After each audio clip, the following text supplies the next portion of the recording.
Welcome to qnawire.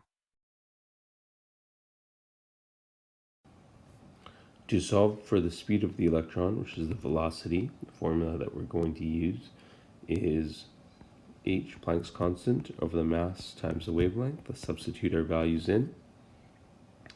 Planck's constant will be 6.626 times 10 to the negative 34 kilograms meters squared per second squared times seconds. We'll write it like this so that we can cancel units. M is the mass of the electron, 9.11 times 10 to the negative 31 kilograms. And then the wavelength is 0.2 nanometers, which in 1 meter, there's 10 to the 9th nanometers. And let's work out our units canceling here.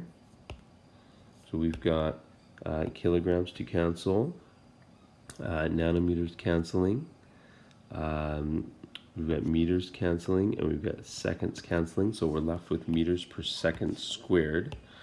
And solving here would give us a velocity of 3.6 times 10 to the 6th meters per second.